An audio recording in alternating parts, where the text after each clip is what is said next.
Magandang hapon po sa lahat ng aking mga kapatid sa Tidos Kalos. At narito na naman tayo para mag-aral ng salita ng ating Panginoon. Mabuti ang Diyos sa buhay ng bawat isa sapagkat marami tayong mga pinagdaanan sa buong isang linggo, sa buong isang buwan at sa isang taon. Ngunit narito pa rin tayo at nakatayo. At iniingatan tayo ng ating Panginoon. Napakabuti ng Diyos sa buhay ng bawat isa. Ang masama ay ginagawang mabuti ng Diyos. Si Genesis chapter 50 verse 20, kayo'y nag-isip ng masama laban sa akin, ngunit iyon ay inisip ng Diyos sa ikabubuti. Amen.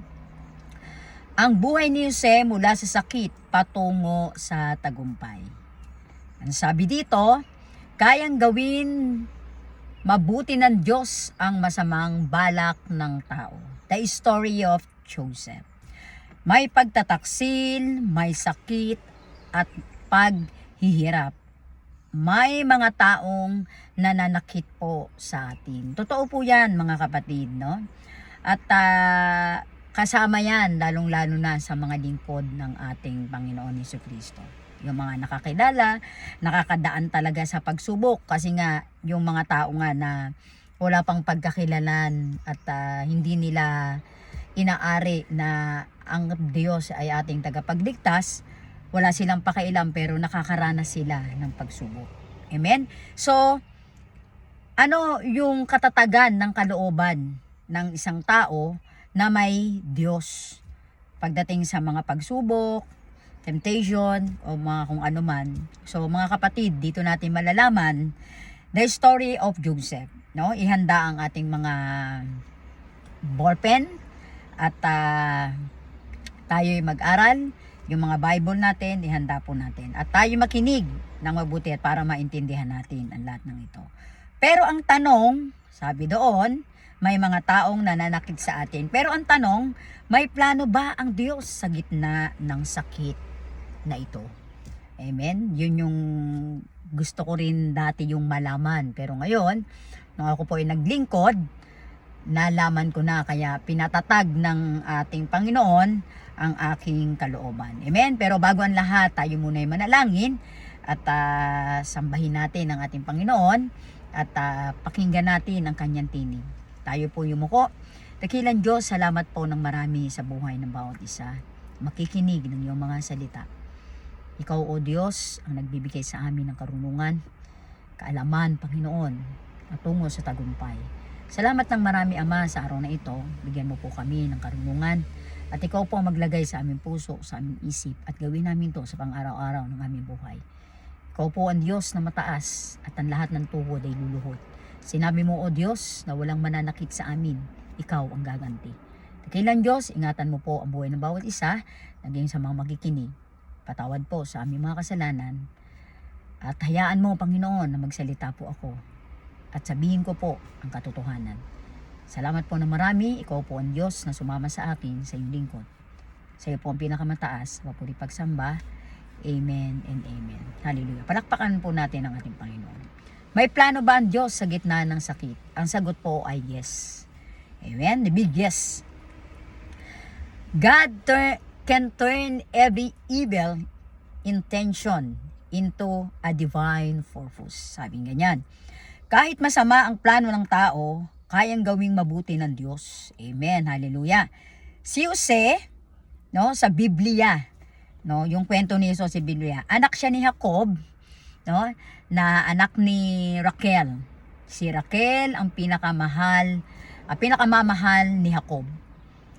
At si Jose ang pinakamatanda sa magkakapatid at dahil sa si Jose ay mayroon nakikitaan ni Jacob na si Jose ay may malinis sa puso at sumusunod sa Diyos, means ibig sabihin siya ay mabuting bata.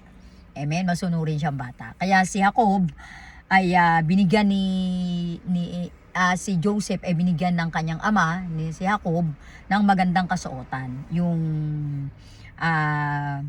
may mga kulay na damit. Ang sabi nga, pag ikaw ay binigyan ng ganon, ng damit ng tatay mo or nanay mo, ibig sabihin special ka. Yan, amen. Yun yung nabasa ko dito sa ating talata. No? Si Jacob ay kiniinggita ng kanyang mga kapatid. Amen.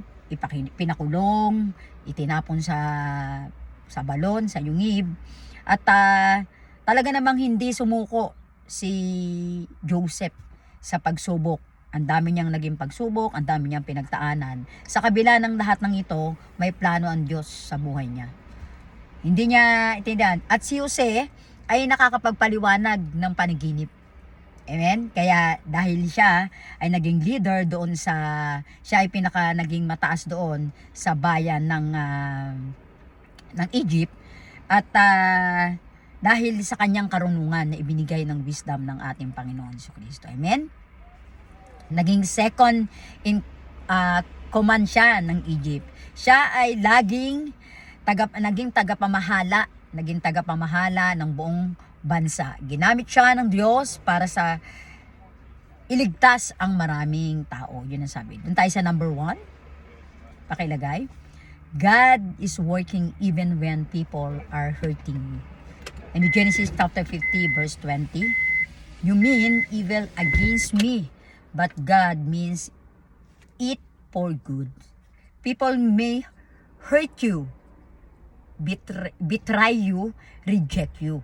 O talagang maraming ganyan, no? Pero kahit may gumagawa ng masama, mga kapatid, sa atin, ginagawa pa rin ng Diyos ang part niya, no? Sa likod ng eksena. Amen? Kaya wag matatakot kapag may mga taong umaapi sa atin. God is not surprised. Sabi nga niya, but your pain He is using it. Sabi nga na Romans chapter 8 verse 28, things work together for good. Ang lahat ng bagay ay gumagawa para sa ikabubuti ng mga umiibig sa Diyos. Ganun kasi yung ginawa ni Jose sa kanya. Kaya nga, sa atin mga kapatid, bakit ka natatakot sa mga toxic na tao? No? Malaki ang Diyos mo. 'Di ba? Kaya nga yung kay David, no, ang laki ng kanyang kalaban, pero sabi ni David, malaki ang aking Diyos. Dahil ang tinutungtungan ng iyong kalaban, mga kapatid, ang nagtotoxic sa buhay mo at pilit kang ibinababa at inaapi ka. Lalo na yung mga tao na wala namang kasalanan, lalong-lalo na yung mga lingkod ng ating Panginoon. Alam niyo mga kapatid, kung sino yung umaapi sa atin, kalimitan ng ating pamilya. Amen? Tatay, nanay, amen? Anak, kaibigan, so, mga tao. Amen? Pero ang sabi ng Panginoon, ang lahat ay ginagawang mabuti niya. Amen? Hindi dahil sa sila'y masama, na hindi na natin sila bibigyan ng pagkakataong magbago. Dahil ang sabi ng Diyos, ang masama ay ginagawa niyang mabuti. Amen? Lahat ng bagay, pati pag mga sakit o betrayal at failure, kayang gamitin ng ating Panginoon. Amen? Parang puzzle daw, sabing ganon. No? Hindi mo maiintindihan ang isang piraso nito, pero bahagi pala ito ng magandang plano ng Diyos. 'Di ba? Pagka tayo nagdo-drawing, hangga't hindi pa tapos yung drawing natin, hindi natin nakikita kung anong kalalabasan nun. Ganun kasi yung ginagawa ng ating Panginoon, yung pinapakita. Hindi pinapakita ng Panginoon yung kumpleto. Amen? Para tayo'y humakbang. Para makita ng Panginoon kung gaano natin siya iniingatan, yung pagtitiwala natin sa Kanya, kung gaano natin naiintindihan yun. Kasi sakit, karamdaman, problema, temptation, lahat ng problema, mga kapatid, kalimitan sa tao natin ibinibigay. Hindi tayo nagtitiwala sa ating Panginoon Jesucristo. Maging yung mga sakit na nararamdaman natin. Kaya nga sabi ko nga sa inyo, unang nananakit sa atin ang ating pamilya. Kaya iniingatan tayo ng ating Panginoon. Kaya yung mga sakit na nilalagay sa'yo, umiiyak ka, may mga taong pasaway, may mga taong toxic. Kapatid, inahanda ka kasi ng Panginoon sa mas mataas na layunin at sa mas mataas na lipad mo. Kasi hinahanda ka niya, parang eagle. Bago ka niya ilalapag, kapatid, marami ka pang pagdadaanan. Di ba? Yung batang eagle, bago inaano ng kanyang ina, binibitawan. Amen? Ini-training muna siya bago siya binibitawan ng kanyang ina. Amen? O ng kanyang ama. Bago siya inililipad hanggang lumilipad siya na mag-isa. Yan kasi yung gusto ng ating Panginoon si Kristo. Malagang salita ni Jose. Sabi dito sa Genesis chapter 50 verse 20, ang sinabi ni Jose sa kanyang mga kapatid, kayo'y nag-isip ng masama laban sa akin, ngunit iyon ang pinagbago ng Diyos, kita nyo, upang maging mabuti, upang mangyari ang pagliligtas sa maraming tao. Kasi kung ang kalooban mong masusunod, aawayin mo rin siya, dahil toxic siya, dahil inaaway ka niya, hindi matutupad ang layunin ng Diyos. Hindi matutupad kung ano yung gusto ng Diyos sa inyong dalawa. Amen? Lalo-lalo na marami sa atin umaaway. Ang gagawin natin, pag inaway tayo, awayin din natin. Amen? Hindi ganun. Pinakita ng ating Panginoon ang pag-ibig. Kagaya ni Jose. Ang nangyari kay Jose, halos tinapon siya, halos patayin na siya ng kanyang mga kapatid, pero hindi nagdamdam si Jose. Alam niyo, ginawa ni Jose habang naandoon siya, nang nanalangin siya sa Diyos, andoon ang pagkapit niya sa ating Panginoon, nandiyon ang kanyang pagtitiwala. Ganun po ang ating gawin kapag may mga taong nananakit po sa ating mga kapatid. Hindi lang ang mabubuting tao ang pinagpapala ng Diyos. Amen? Ayun nga, narinig nyo, di ba? Minsan pati ang mga kasalanan ay nakakatanggap ng biyaya upang magsisi sila at makabalik sa Kanya, makabalik sa ating Panginoon. Kasi mga kapatid, kung itutuloy mo ang galit sa kanila, patuloy na magiging masama at patuloy magiging masama yun. So kailangan nila ng guidance. Kailangan nila ng payo na ikaw ganito ka, word of God ang gagamitin natin sa kanila mga kapatid. Pinaka-importante yun. Yun ang ating sandata na sinasabi ng ating Panginoon. Bagamat tayo umiiyak, wag nating panghinayangan ang ating luha. Sabagkat sabi nga, iniipon ng Diyos ang luha mo sa kanyang sisidlan. Amen? In Matthew chapter 5 verse 45, sapagkat pinasisikat niya ang kanyang araw sa masasama, sa mabubuti, at nagpapaulan sa mga matuwid at sa mga hindi matuwid. Tingnan nyo, kaya pala marami ang mga malalakas ang loob, mga nagkukurakot sa bayan. Yan, yung mga ambassador. Diba? Alam nyo yung mga ambassador? Dun sa loob ng Malacanang. Hindi natin alam kung sino, wala tayong tinutukoy ng tao, pero marami, mga kapatid, ang mayayaman. Ang relo, mahal, sapatos, lahat, maging ang kanilang mga kasuotan ay mahal. Yung iba dyan, naka-coat pa, di ba? Pero ang puso hindi nababago. Amen? Pero pinagpapala ng Diyos. Kaya nga sabi ng ating Panginoon doon sa Mateo, sapagkat pinauunanan ng Diyos ang mabuti at masama. Amen? Ang biyaya ng Diyos ay hindi limitado. Ayan, sabi ganyan. Ang araw at ulan ay parehong binibigay ng Diyos sa lahat. Ibig sabihin, ang makasalanan ay binibigyan pa ng pagkakataon. O tingnan mo, binibigyan ng pagkakataon. Kaya dapat ikaw bigyan mo ng pagkakataon ang masamang tao. Ang mabuti ay pinapalakas ng biyaya ng Diyos. Yun yung good news. Sa mabuti, pinapalakas pa ng biyaya ng Diyos. No? So ano nangyari doon mga kapatid? Parehong pinagpala ng Diyos ang mabuti at masama. Roma chapter 5 verse 8, ngunit ipinakita ng Diyos ang kanyang pag-ibig sa atin nang tayo'y makasalanan pa. Si Kristo ay namatay para sa atin. O, amen? Ang makasalanan na hindi iniwan ng Diyos. Ang pagpapala sa makasalanan ay pagkakaroon ng pagsisisi. Yan. Pagkakataon magbago. Pagkakataong makilala ang Diyos. Amen? Yun ang gusto pala ng ating Panginoon. So dapat yun din yung susundin natin para ang tao na nag-aaway sa atin ay makilala niya ang Diyos. Makita niya kung ano ang ginagawa niyang pag-aapi sa tao. Dahil pag pinakitaan natin sila ng hindi maganda kapatid, hindi magbago yun. Amen? Kasi ang alam niya ay siya'y masama na. Masamang masama na siya. Amen? Pakitaan natin ang pag-ibig. Minsan ang tao ay pinagpapala kahit makasalanan pa. Sabing ganon. Amen? Hindi dahil karapat dapat ka at karapat dapat ako. Dahil mahabagin ng Diyos at mawain. Amen? Kalakpakan natin ang ating Panginoon. Amen? Yun ang totoo. Hindi dahil Marami kasing naglalakas-lakasan ng loob. Marami mga toxic. Ay, pinagpapala naman ako ng Diyos eh. Kahit nagnanakaw ako, kahit anong ginagawa ko, kahit nagbibisyo ako, kahit gumagawa ako ng hindi maganda sa aking pamilya, pinagpapala naman ako eh. 'Di ba? Dahil mabuti ang Diyos sa buhay ng bawat isa. O, basahin natin ang talinghaga ng ating Panginoon. Isang magsasaka ang nagtatanim ng puno.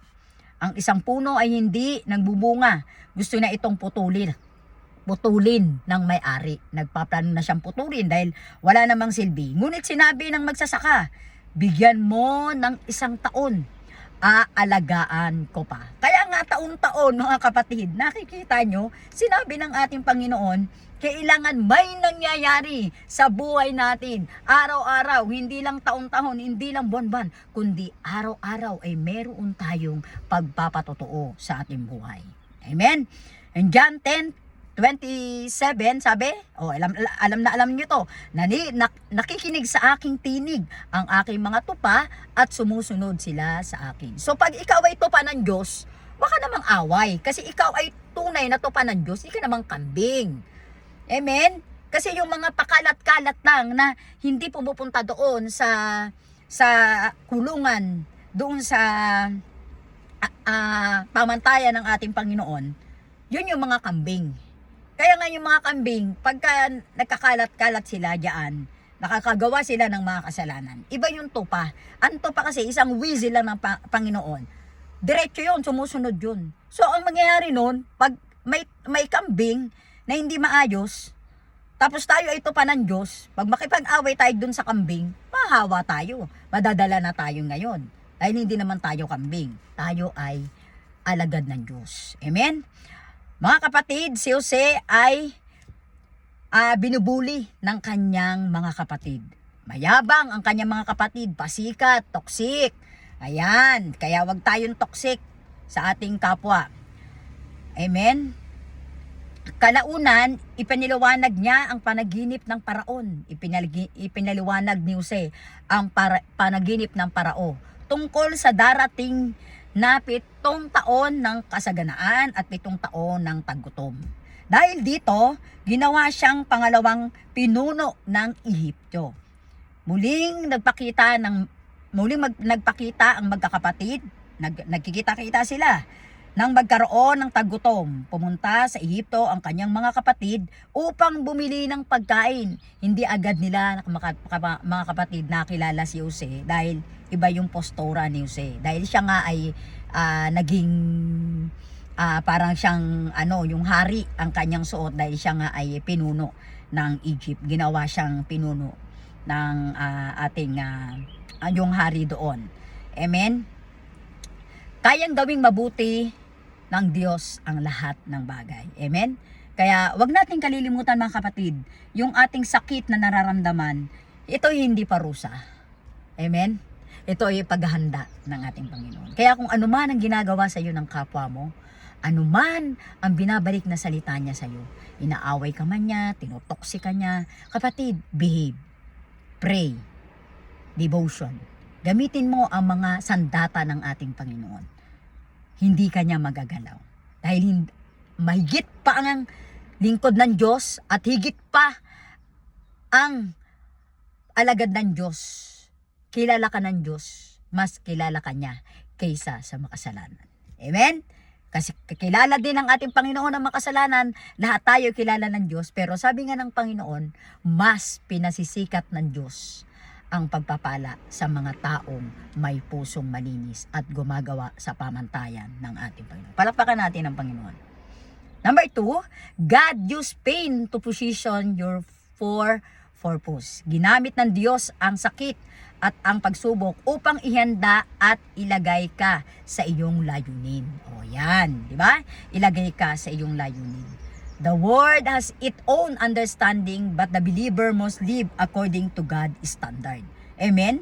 May sariling pamantayan daw ang ating mundo, mga kapatid. Ngunit ang pamantayan ay dapat mamuhay ayon sa pamantayan ng Diyos.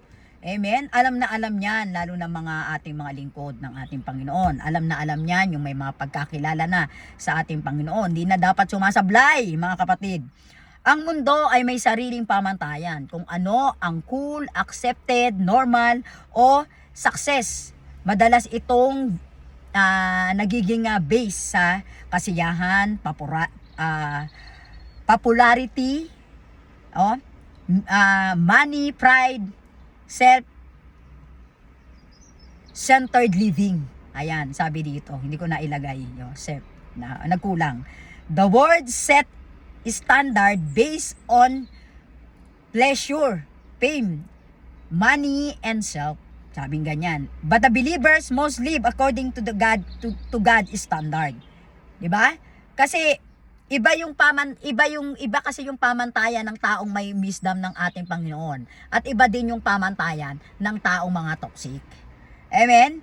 Kaya nga pag tayo ay sinabing born again, pinanganak ng muli, ay wag ka nang dedede. Amen? Yung iba kasi, kaya nga ako mga kapatid, sasabihin ko sa inyo ang mga dinadala kong mga kaluluha, pag pinadede ko, no, yung chupon, tapos nagpacifier na, ang gusto ko, kumakain na ng kanin, ng karne, ng isda, hindi ko binibaby. Kasi para ang lahat ay natututo. Kasi ang tagal-tagal ng Kristiyano, ang daming church.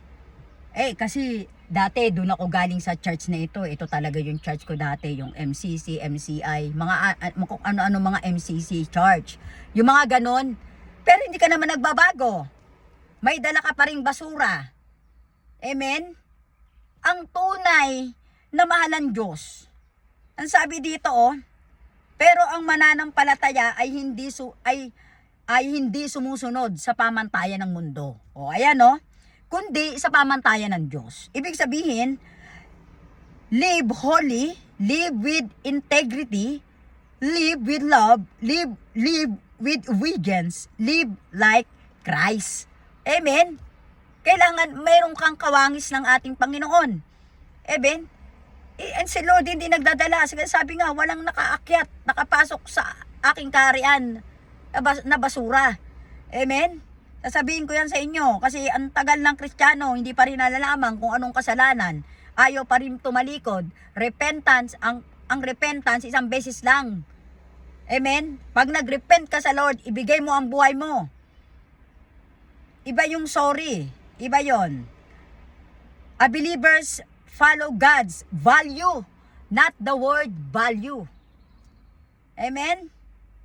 Hindi yun sa pamantayan ng mundo, mga kapatid.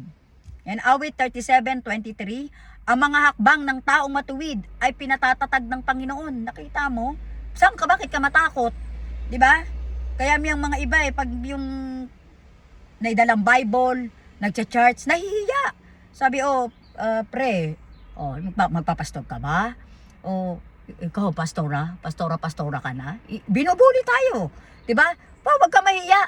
Mas mahiya sila dahil gumagawa sila ng kasalanan. Amen? Yun lang yun. Napakasimple. Abi ang mga hakbang ng taong matuwid ay pinatatag ng Panginoon. Joseph's story in Genesis 37:50, the betrayal by brothers, no? Pinarusahan, binenta si Jose, nakita mo, ipinakulong. Nakita nyo yung ginawa kay Jose, pero ginawa siyang hari o ginawa siyang leader doon sa bayan ng Ehipto. So ano nangyari mga kapatid, no? Every painful season was positioning Joseph for God's purpose. Kung walang pit, walang Egypt. Kung walang prison, walang falas. Nakita nyo? Kung walang betrayal, walang breakthrough. Nakita nyo? Kaya dapat lagi tayong matatag. Amen? Kapag tayo ay inuusig, nakita nyo yun? Marami nang uusig talaga, lalo yung mga tao na mga mangmang talaga, mga toxic. Amen? Nagbago na ang tao, nung dati pakalat-kalat, sasabihin, pakalat-kalat ka, tapos pinababayaan mo yung mga anak mo, tapos pati sarili mo, di mo maayos. Nung nag-ayos, ayaw naman din. Ay, wala nang pagbuntahan ng mga tao. Yung nag-ayos, nagbago, inayos ang buhay, winawasak naman ngayon. Ay hindi ganon. Dapat hindi ganon tayo sa ating kapwa. Kapag kahit hindi natin nakikita pa ang kanilang pagbabago, we need continuous pray and pray. Amen? Trusting God. Magtiwala tayo sa ating Panginoon na babago ang tao. Amen? Kaya nga marami rin akong na dinala sa ating Panginoon Diyos, nakakilala na pero backslide ngayon. The number one, my son. Amen? Kaya sabi ko, hindi na ako nangangamba kasi dinala ko na ang aking anak.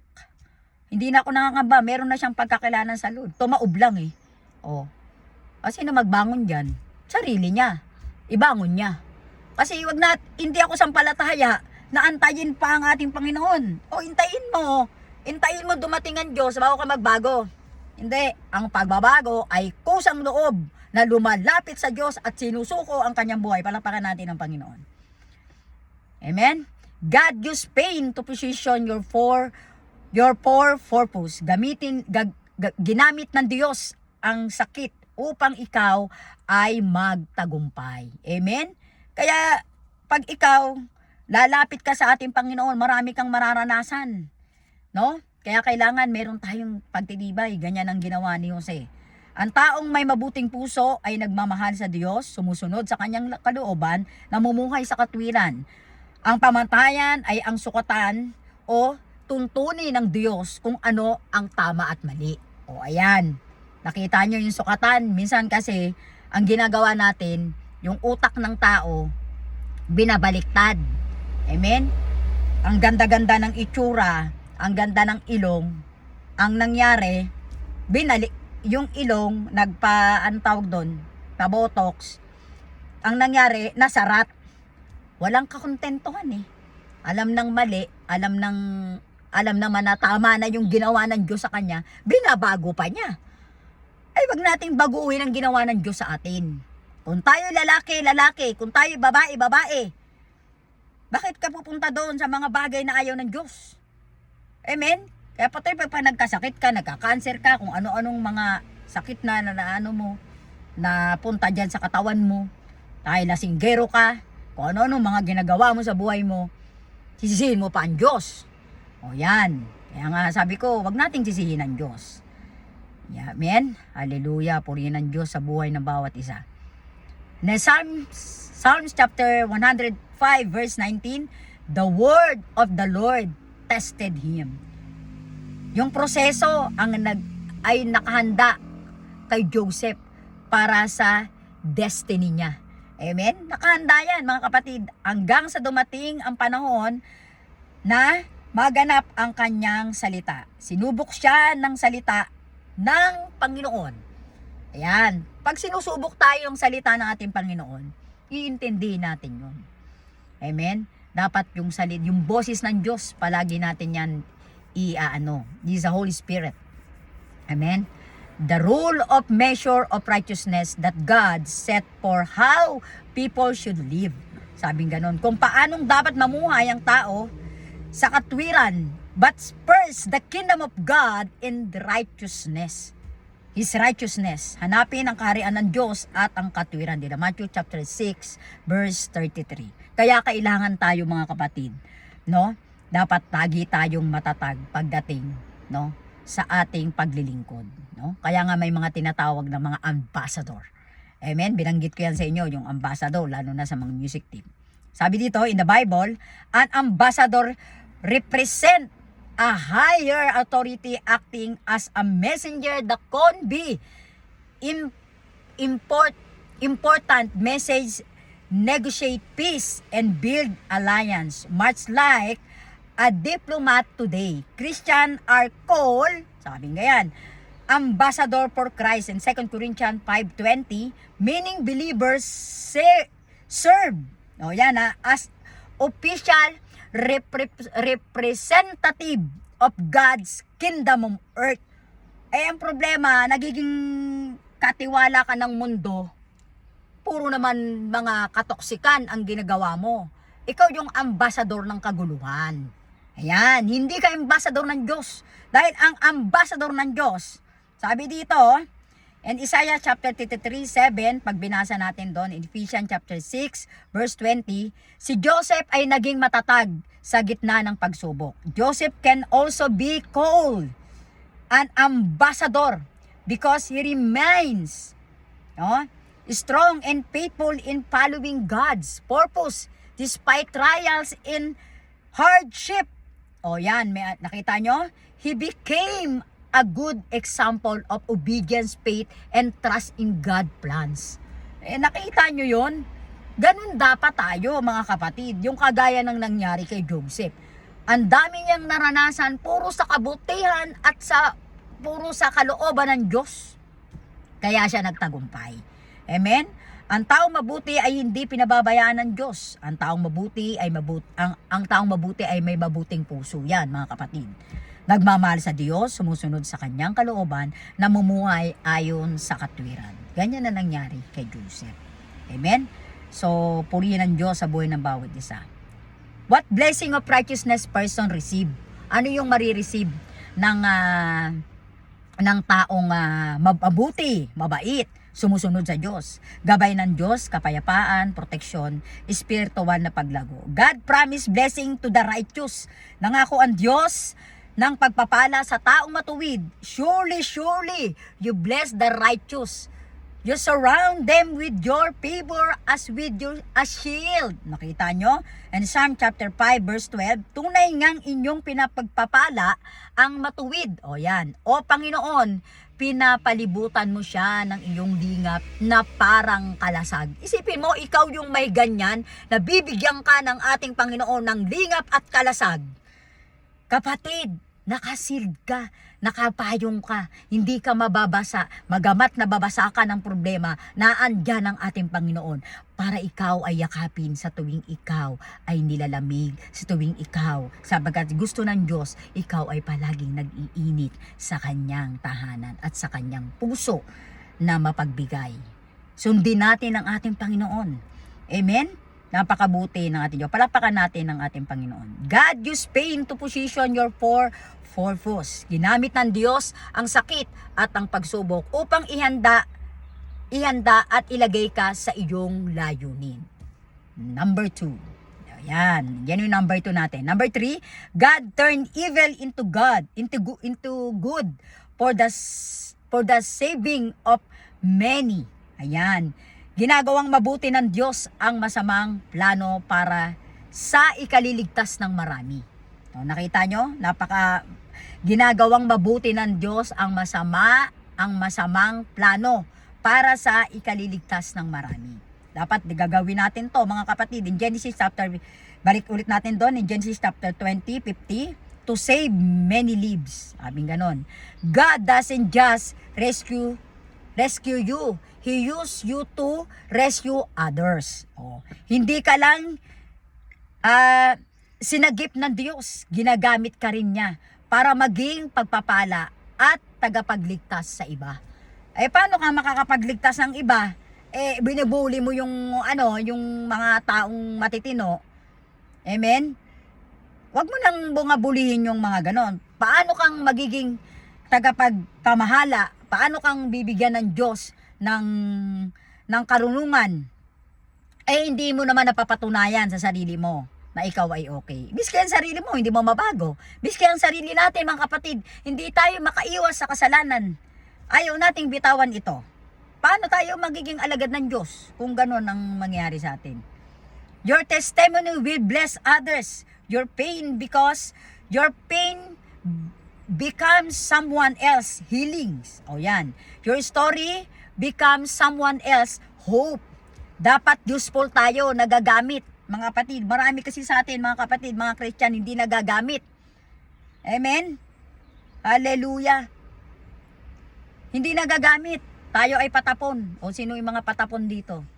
Amen? In 2 Timothy chapter 2, 20 and 21, pag binasa nyo doon, yung gamit na nagagamit, nung kagamit-gamit. Ayan, pag-aaralan natin yan sa sunod, mga kapatid. Faithful, pagkakaroon ng mabuting bunga, nagresulta sa mabubuting gawa, ugali at pagbabago. In Galatians chapter 5 verse 22-23, dapat of the Spirit. Ayan. Nakita nyo? 5:22-23. Sabi doon sa Galatian, fruit of the Spirit.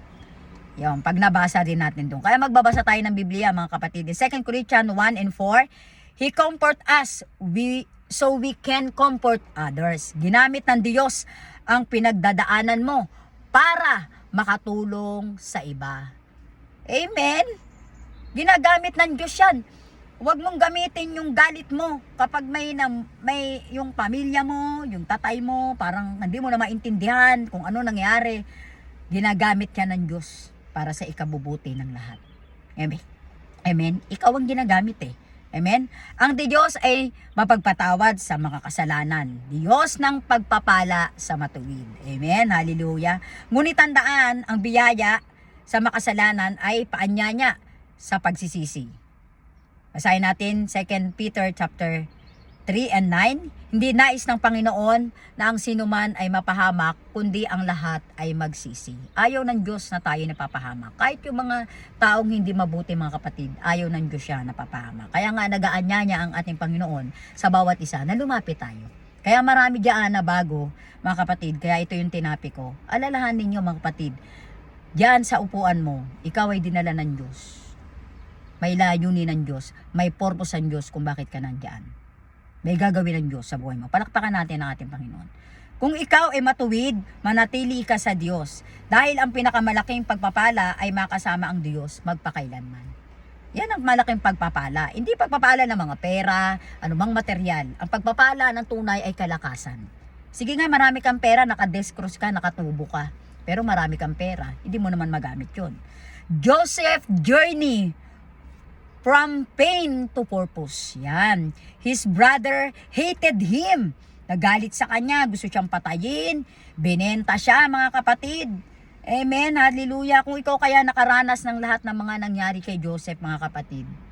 Amen. Kaya nga, ako bilang isang lingkod ng Diyos, marami akong naranasan. Pero ngayon, alam ko na kung paano ang lahat. Binibigyan tayo ng Panginoon ng wisdom at gabay. Kaya palagi tayong manalangin. Kumapit tayo sa ating Panginoon. But God, raising him to power, use him to save nation, restore his family, fulfill his promise. Ayan ang nangyari. Amen? What others means for evil, God means for good.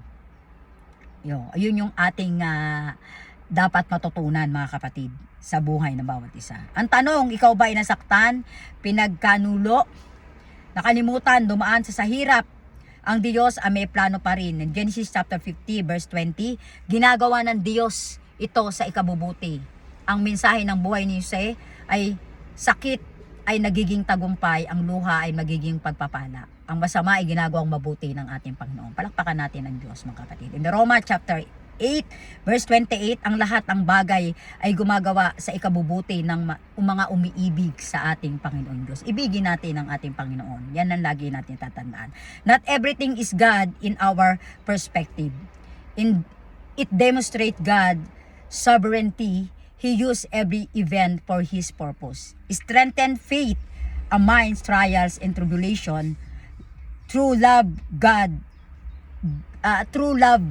for God's include trusting His plan even when we don't fully understand. Amen? Meron kasi mga bagay na hindi natin maintindihan. Meron mga bagay na pag hindi natin naiintindihan, inilalagay natin yung sarili natin sa alanganin. Parang glory to me, not glory to God. Nauuna tayo sa plano ng ating Panginoon. Gumagawa tayo ng sarili nating hakbang. Kaya ang nangyayari, nagkakaroon ng aberya. Kaya iasa natin sa Panginoon. Nasabi nga sa Kawikaan, chapter 3, 5 and 6, magtiwala ka sa Panginoon mong Diyos. No? Ang buong puso mo at huwag kang manalig sa sarili mong kaunawaan. Kasi maraming ganyang tao, mga kapatid. Sa pag-aaral, sa relasyon, kahit ayaw, pinipilit. Kahit ayaw ng babae sa kanya, pinipilit niya sarili niya. Kahit ayaw ng lalaki, pinipilit niya sarili niya. Kahit hindi pa siya mag-aasawa, pinipilit niya na. Yung nagkaasawa, nasabog-sabog ang buhay niya. Tapos sinisisi ang Diyos. Huwag natin gawin yan. Sinulat ni Pablo ang lihim ng mga taga-Roma upang palakasin ang kanyang pananampalataya. Ipinapaalala niya ang sakit sa gitna ng paghihirap, may plano ang Diyos na makabubuti sa mga nagmamahal sa Kanya. Sinabi ni Paul yun. Paul letter to the Philippi, even Paul said, he was not yet perfect, but the keep pressing toward Christ. And Philippians 3:14, I press on toward goal for the prize of the onward call of God in Christ Jesus. Sinabi ni Paul yan, hindi yung kanyang naabot, hindi yung kanyang karunungan, hindi yun, kundi ang nakilala niya si Kristo at siya ay binago niya ang kanyang buhay at sumunod siya sa ating Panginoon si Kristo. Diba? Ang iba kasi kapatid, mga negative mag-isip. No? Yung iba positive. Amen? Yan ang buhay eh. Sabi nga, this is reality. Pero, I don't know. The blessing of pressure. Dapat may pressure tayo, sabi ganon. Because we don't want commitment, pressure it push you to attain your goal. Amen? Ikaw yan mga kapatid. Pressure, matinding hamon na ginagamit ang dapat may pressure tayo, may takot tayo. Pag wala tayong takot kapatid, hindi tayo susunod sa ating Panginoon. Tandaan natin yan. Pushes, motivate, makamit, to achieve, layunin, goal. Dapat meron tayo niyan. Dapat kapag yan, nagkaroon tayo ng pressure, lahat ito makakamit natin. Pressure is the path to success. Pressure showed who you really are. Sino ka? Ikaw ba? Ikaw yan eh. Ikaw yung gumagawa. Kaya nga pag ayaw mo magbago, ayaw mo. Amen? Huwag mong hintayin ng Diyos. Alam mo namang kasalanan, makasalanan, gumagawa ka pa. Alam mo namang mali ang pananakit ng tao, gagawin mo pa yon. Alam mong mali ang magkismis ng ibang boy ng may boy ng ibang makailam ng iba, nangangiilam ka pa. Nangangiilam pa tayo. Huwag natin pasukin yon mga kapatid. Ang sabi ng Panginoon, manatili tayo para tayo ay maging huwaran ng pagpapala. Amen? Paul say, I press on toward. Maging si Shadrach, Meshach at Abednego. Nakita nyo ba yung kapatid? Hinulog sila doon. Pero nagtiwala sila sa ating Panginoon. Hindi sila lumuhod kay Baal. Kasi may pressure, may takot. Alam mo kapatid, pag may takot ka sa Panginoon, hindi mo gagawin ang mga bagay na ito. Hindi mo gagawin ang mga bagay na masasama, ayaw ng Diyos. Kasi nagagalit ang Diyos eh. Akala nyo hindi nagagalit ang Diyos? Nagagalit ang Diyos. Amen? Magbasa kayo ng Biblia para malaman nyo kung anong galit ng Diyos. And ni Noah, kahit si Noah, pinagtatawanan siya ng tao, naggagawa siya ng arko, pero ang init-init, 'di ba? Yan sabi, sumakay kayo dito at magbabaha nang hanggang lapas pa sa bundok. Kaya lang walang naniwala kay Noah. Kaya nagtayo si Noah ng arko kasi yung pressure, yung takot sa Lord. Oh, pag di ka nagtayo niyan, malunod kayo diyan. Ganyan. 'Di ba? And Jesus Christ also. Even Jesus Christ. Yung si Jesus Christ inanalangin doon sa Gethsemane, na alos tumutulo, na ang pawis niya may kasamang dugo. Alam niyo kung bakit may pressure siya? Kasi mangyayari na, nararamdaman niya na tutubusin niya yung kasalanan mo, kasalanan ko, doon sa krus ng Kalbaryo, yung mga kalukuhan mo, para mabuhay ka sa mundo. Kaya sabi ni Jesus Christ noon, nagka-pressure siya, Ama ko kung maaari, lumagpas sa akin ang kopang ito. Ngunit hindi ang kalooban ko ang masunod, kundi ang kalooban mo. Kaya minsan ang kalooban ng tao nasusunod. In Matthew chapter 26 verse 42, sinabi ng ating Panginoon yan. Amen? Kaya nga, wag nating sundin ang ating kalooban. Kalooban lagi ng ating Panginoon para hindi mapahamak. Kaya nga si Jose, laging kalooban ng Diyos. Laging kalooban ng Diyos. Panginoon, anong kailangan dapat kong gawin? Panginoon, nandito ako nakakulong. Lord, wag mo akong pabayaan. Amen? Kahit na siya pinag-anuhan ng kanyang mga kapatid, hindi siya nagtanim ng galit sa kanyang mga kapatid. In times of trouble, remember, God has to purpose in every situation. May layunin ng Diyos sa bawat isa, mga kapatid. Trust and love for God are essential to see to good at all things. Amen? Tiwala at pagmamahal sa ating Panginoon. Yun lang, wala ka nang idadagdag pa dun. Do not lose hope. Every situation is part of His divine plan.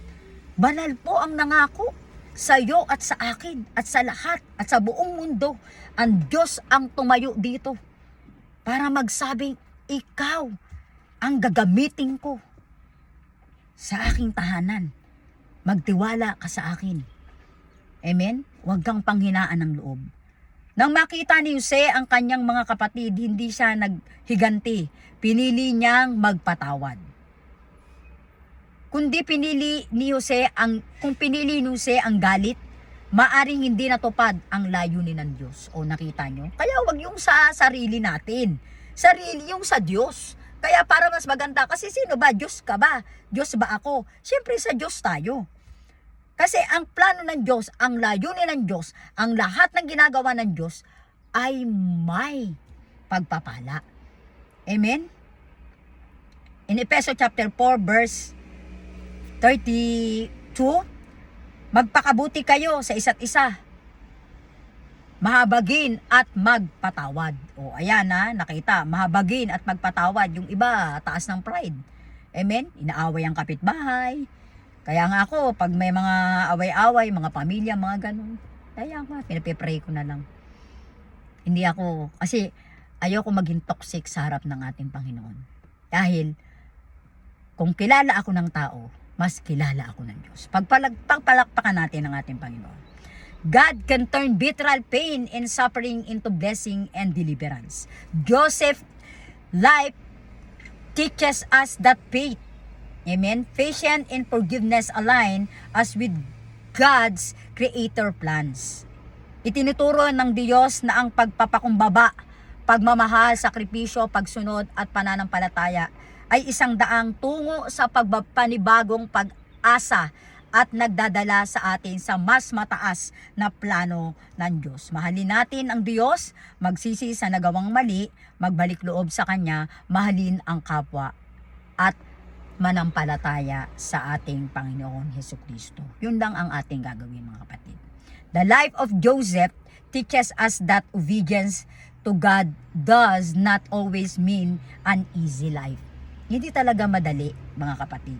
But it always leads to God's creator purpose. Naandun lang siya sa plano ng ating Panginoon. Just like Joseph, sometimes God allow pain in our lives not to destroy us. Minsan iniisip natin yung mga problema, parusa ba ito? Lalo yung sa mga taong mananampalataya, minsan bumibigay na sa problema, ayaw nang magsimba. Amen? Doon tayo sinusubukan ng ating Panginoon. Kaya nga sabi, hindi parusa ito. Hindi ito isang sa atin dakok. Ito ay isang paghahanda. Amen? But the prepare. But the prepare as for a creator destiny. Amen? Hinahanda tayo ng ating Panginoon eh. Kaya nga pag may pinagdadaanan tayo, mga kapatid, no, tandaan natin, God is still working. God is still working. Amen. Kung ano man yung ating pinagkakaabalahan, kung ano yung ating ginagawa, kung ano yung ating mga gusto sa buhay, mga kapatid, gumagawa ang ating Panginoon. Palakpakan natin ang ating Diyos. Mateo chapter 8 verse 26. Pinatigil ni Jesus ang bagyo sa gitna ng karagatan. Nakita nyo yun yung sa kay Peter, 'di ba? Sabi ng Panginoon nung si Peter yung sila doon, yung mga alagad, ano nangyari doon? Nasaan ang inyong pananampalataya? Ayun ang sinasabi ng ating Panginoon. Kasi Panginoon, tulungan mo kami. Kasi talagang binabagyo sila doon. Tinuruan sila ng Panginoon kung paano magtiwala at manalangin. Ginising nila ang Diyos para sa ganung sistema.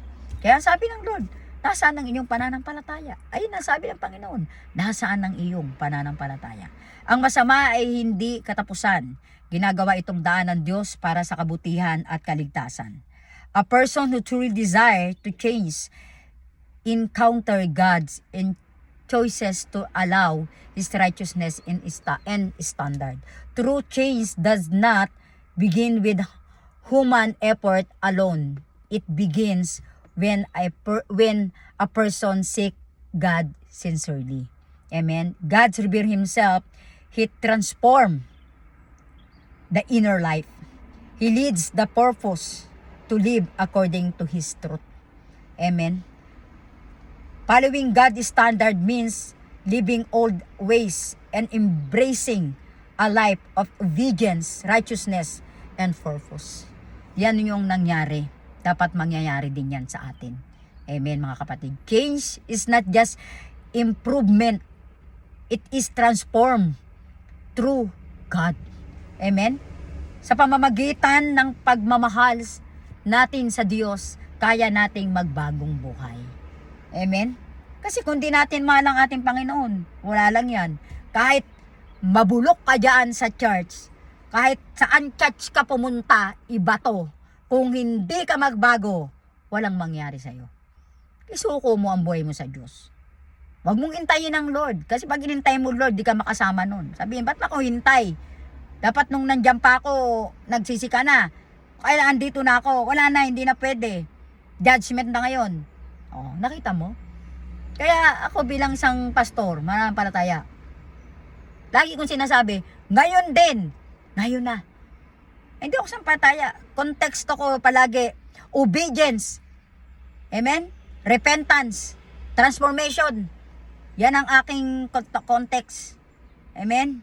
Dahil kung hindi ganyan ang context ko palagi, kung hindi kong hinahaluan ng ganyan lagi, hindi matututo ang mga tao. Wala akong madadalang kaluluwa. Amen? The power of repetition. Nakita nyo yun? Paulit-ulit na salita ng Diyos. Yung iba dyan, nagsasawa yan. Nagsasawang magsimba, nagsasawang magdevotion, nagsasawa kahit saan. Kung magsawa kaya ang Lord na pakainin ka, sarahan niyang bibig mo. Amen? Kung magsawa ang Panginoon, nabigyan ka ng blessing.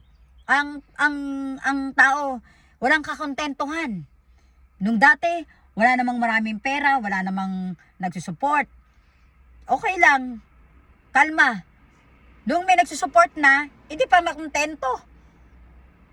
Nakita nyo yun mga kapatid? Dapat tayo marunong magpasalamat sa ating Panginoon. Amen? Kaya importante yan, the power repetition, yung paulit-ulit na pasasalamat sa ating Panginoon, paulit-ulit na pakikinig, at paulit-ulit nating ginagawa. Amen, ganon? Lalong-lalo na sa discipleship. Amen? Yung ating pagtutugtog, yung ating ginagawa dyan, pag-gitara, lahat yan. Lahat natin, inaalay natin yan sa ating Panginoon. No? There is a power in repetition. If everyone is understood how important obedience is, this word would be our success. O yan. Paulit-ulit natin ginagawa sa buhay natin ang mahalaga, no? Ang mga devotion. Ayan, paulit-ulit natin ginagawa yan. Magbasa ng Biblia. Huwag natin pagsawaan ito, mga kapatid.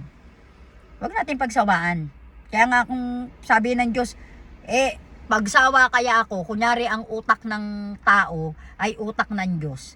Sasabihin, magsawa kaya kung wag kang bigyan ng hininga. Patay tayo lahat nun. Amen? Hallelujah. Kung sabihin ng Diyos, wag na nga kaya kayong huminga kasi nagsasawa ako sa bigyan kayo ng hininga. Amen? Kaya nga, bilang patotoo mga kapatid, no? I am the Bachelor of Theology graduate. Nalaman ko kung ano yung pag-aaral. Amen? Kaya nga nung nag-aaral kami ng nila Bishop, ang hindi ko nakakalimutan mga kapatid, pinaka hindi ko makalimutan ay magdala ng kaluluwa. Yun yung aking main na pinag-aralan. Kasi hindi ito sa hindi sa libro, hindi sa dami ng diploma. Kasi madali lang naman, kahit ako gusto ko maging bishop bukas, maging bishop na ako kay bishop eh. Oh. 'Di ba? Pero pag ano ba yung sinasabi na discipleship? Discipleship means following Jesus, learning from Him, and becoming more like Him every day. Nakita nyo mga kapatid? A discipleship is not just a church attendee. A discipleship obey God's growth in faith and help others follow Christ. Nakita nyo yun? Follow Christ too. Because discipleship is not about knowledge. It's all about life. It's all about transformation. It's all about restoration with the relationship with God. It's all about commitment. It's not about the books or not about the manual. Amen, mga kapatid? It's all about how you live a Christ-like life. Amen? Palakpakan natin ang ating Panginoon. Kaya nga yung mga nakaupo dyan ay salud sa lahat ng mga kaupo dyan, kahit hindi kayo pastor, nagdadala kayo ng kaluluwa sa church. Hanga ako sa inyo. Amen? Yan kasi ang gawain ng ating Panginoon na sinabi niya sa kanya mga disciple. Nakita niyo yun yung si Peter, yung maggaganon siya ng lambat. Anong sabi ng ating Panginoon? Peter, anong ginagawa mo? Maghapon po akong naglambat-lambat, Lord, eh. Pero, Panginoon, wala akong nahuli. Halika, pumunta tayo sa laot. Paghagis ni Peter ng ganon, daming isda. Anong sabi ng Panginoon? Mula ngayon, hindi na isda ang huhulihin mo, tao na ang huhulihin mo. Go and make disciple. In the Matthew chapter 28 verse 19. Nakita niyo yun, mga kapatid? Yun ang sabi ng ating Panginoon. Yan ang hindi ko makalimutan na aral sa akin ng aking guro. Nang sinabi, pag natapos ang lahat ng pag-aaral na ito, pumokos tayo magdala ng kaluluwa. Ang lagay, yung na-disciple ng iba, yun ang dinidisciple mo. Kasi wala kang hawak na tao. Kailangan, pag ikay nagdi-disciple, kapatid, yun ang tunay na nagpapagal sa ating Panginoon. Kaya nga ako sa mga merong pinipreach, merong mga hawak na mga tao, mga ganyan. Kaya yung mga nakaupo dyan na nagdadala ng kaluluwa, palakpakan ninyo ang inyong mga sarili ngayon. Hallelujah! Amen! Pagpapalain kayo ng Diyos dahil iyan ang gusto ng ating Panginoon. Magdala ka ng kaluluwa sa kanyang paanan. Masaya ang langit kapag ikaw ay nagdadala ng kaluluwa. Amen? Discipleship is not about learning. Amen? Ng mga, kung ano, bagamat mahalaga ang pinag-aralan. Kagaya ko, nag-aral ako ng theology, Bachelor of Divinity, mga logi, yan, mga ganyan. Pero, ang napangawakan ko na ngayon, ganito pala, go and make disciple. Magdala ng kaluluwa. Learning God's Word, praying and obedience God, living and change life. Amen? Teach others about Jesus. Amen? Go and make disciple. Hallelujah, palakpakan natin ang ating Panginoon. You mean evil against me, but God means it for good. Masama ang binalak mo laban sa akin, pero ginawa ito ng Diyos para sa ikabubuti. In Genesis chapter 50, verse 20, ang buhay ni Jose or Joseph mula sa sakit tungo sa tagumpay. Ang mabuti ay pinagpapala ng Diyos, siksik, liglig at umaapaw na pagpapala. Pagpalakpakan natin ang ating Panginoon. Huwag tayong makalimot sa ating Panginoon, mga kapatid. Alam natin na tayo'y lingkod ng ating Panginoon. Makakaranas tayo ng sakit, iyak, mga kung ano-anong mga, kahit pamilya natin, makakatanggap tayo ng sakit. Pero kapatid, tanda mo, hindi ka pababayaan ng Diyos. Lingkod ka ng ating Panginoon. Dapat ikaw ay maging matatag. Dapat ikaw ay naghihikayat ka ng tao na maging matagumpay din siya sa kanyang buhay. Gusto ng Lord, lahat tayo nagtatagumpay. Huwag tayo makasarili. Tayo binago ng ating Panginoon. Maghikaya tayo ng mga kaluluwa na para mabago sila. Yung ating mga kananayan, pwede kayong gumawa ng Bible study sa inyong bahay. Yayain nyo ang inyong mga kapitbahay doon. Pag nayayaan nyo doon sa inyong bahay, dalhin nyo na sa church. Ganun. Hindi yung, alam nyo, minsan, mahirap magsalita. Pero, nagdaramdam ako sapagkat nakikita ko ang iba na hindi gumagalaw.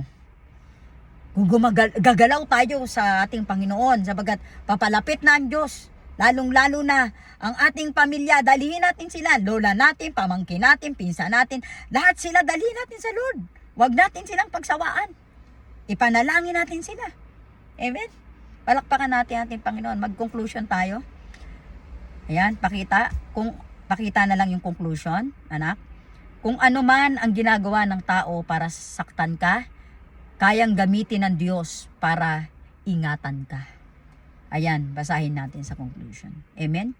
Just like Joseph, you will look back and say, God means in for goods.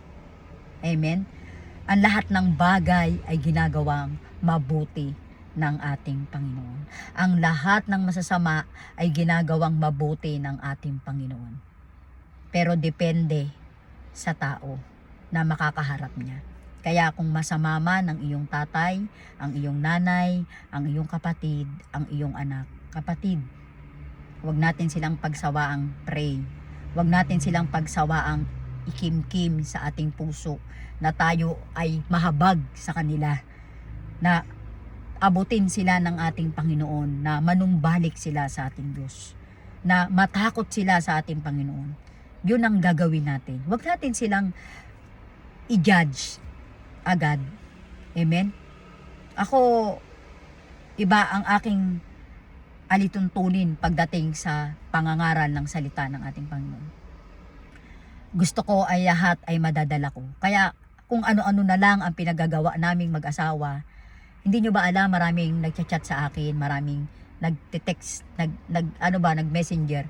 Yung iba walang pambayad ng ilaw, pambayad ng tubig. Kilala ako. Alam nyo, ginagawa ko, kapatid. Sabi ko, niyayaya akong magsimba. Sabi ko, pag isang beses kitang bigyan, sino magbigay sa susunod? Kaya kailangan, pag gagamitin ang tao, lumapit tayo sa Diyos. Kasi sa Diyos unlimited. Sa tao, merong katapusan. Amen? Walang katapusan ng blessing ng Diyos. Garantisado ko yan. Kaya kami hanggang ngayon nakatayo. Nakita nyo yung church? Kung nakita nyo lang yan dati, no? Puri ng Diyos. Dahil nagtulong-tulong kami lahat ng mga pastor, ng mga kapatiran na para itayo yan. Salamat sa buhay ng bawat isa. Dahil iniingatan kami ng Diyos, iniingatan tayo ng Diyos. Kaya mga kabataan, kapag kayo'y nakatapos na, tulungan nyo ang gawain ng ating Panginoon. Huwag nyong kalimutan ng Diyos. Amen? Kagaya ni Jose. Ano man ang kanyang narating, ano ang kanyang pinagmulan, hindi siya nakalimot sa ating Panginoon. Tayo po ay manalangin, mga kapatid. Salamat sa buhay ng bawat isa. Salamat sapagkat kahit hindi namin nauunawaan, Panginoon, ang aming pinagdadaanan, Ikaw ay may mabuting plano. Tulungan mo po kaming magtiwala sa iyo, magpatawad sa mga nakasakit sa amin, at makita ang iyong kabutihan sa aming buhay. Hallelujah. Lord, salamat po sa araw na ito, Panginoon. Tunay nga, O Diyos, na ikaw ang nagbibigay karunungan sa bawat isa. Salamat, Lord, ng marami, maging sa buhay namin mag-asawa, Panginoon. Nakakapag-share kami ng Word of God. Nandito kami sa labas. Ngunit hindi naawat, Panginoon, ang aking bibig sa pagsasalita. Sinabi mo nga, Panginoon, doon kay Isaiah, I am here, send me. Magagawa ako, Panginoon, sa iyong tahanan.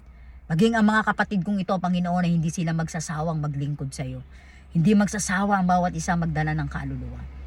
Lord, salamat po sa karunungan na ibinigay mo sa amin. Salamat sa pagmamahal. Salamat sa krus ng Kalbaryo, Panginoon. Holy Spirit, I pray for all of them. Give them knowledge, wisdom, and peace. And I proclaim your blessing and protection over tears and lives in the name of Jesus. In the name of Jesus. Samahan mo kami, Panginoon, palagi sa aming paglalakbay, sa aming journey. Maging ang mga kabataan, maging mga pastor, maging ang aming pinuno na si Bishop Serdan Apolinaria, Panginoon. Bigyan mo siya ng wisdom, Panginoon. Tulungan mo siya sa kanyang buhay, Panginoon. Salamat po, maging kay Sislet, Brother To, sa lahat ng mga kananayan, Panginoon, sa lahat ng mga kabataan na nangangailangan, Panginoon, in the name of Jesus, nilalapit ko po sa iyo, Panginoon. Iniluluha namin ang lahat ng sakit na ginawa ng mga tao, Panginoon, sa amin. Ikaw ang Diyos na aming sandigan at katotohanan. Ikaw ang Diyos ng maong ng aming buhay, Panginoon. Payungan mo kami, O Diyos, ng karunungan palagi. Ingatan mo po kami sa araw-araw ng aming buhay. Wala po kaming ibang pinagkakatiwalaan kundi ikaw, O Diyos. Ikaw ang Diyos na mataas, Panginoon. Ikaw ang Diyos na aming minamahal ng lubos, Panginoon. Lord, salamat po sa matibay, Panginoon, na pagsasamahan ng aming church, Panginoon. Palguin mo kami, Panginoon. Ingatan mo ang buhay ng mautsa. Magsakit, karamdaman, Panginoon. Alam namin na ikaw ay nagpapagaling. Lord, anuman bagay ay kaya mong gawin. Walang imposible sa iyo, Panginoon. Salamat po ng marami, O Diyos. Lord, thank you for your words na ibinigay mo po sa akin sa araw na ito. Ingatan mo po kami, alalayan mo po kami, at hindi po to ang katapusan. Ikaw po ang katapusan, ikaw ang una at huli, Panginoon. Walang salita na pasasalamat kundi dahil sa iyo lamang, Panginoon, wala nang iba. Salamat po ng marami, Ama. Sa iyo po ang pinakamataas na papuri pagsamba. Sa ngalan ng Ama at ng Anak at ng Diyos at ng Espiritu Santo. Ang lahat ay magsabi ng Amen and Amen. God bless po sa lahat at nawa ay may maunawaan tayo at palagi po tayo mag-ingat, mga kapatid. Yun lamang po at wala nang iba. Magandang hapon po sa inyo lahat. God bless all.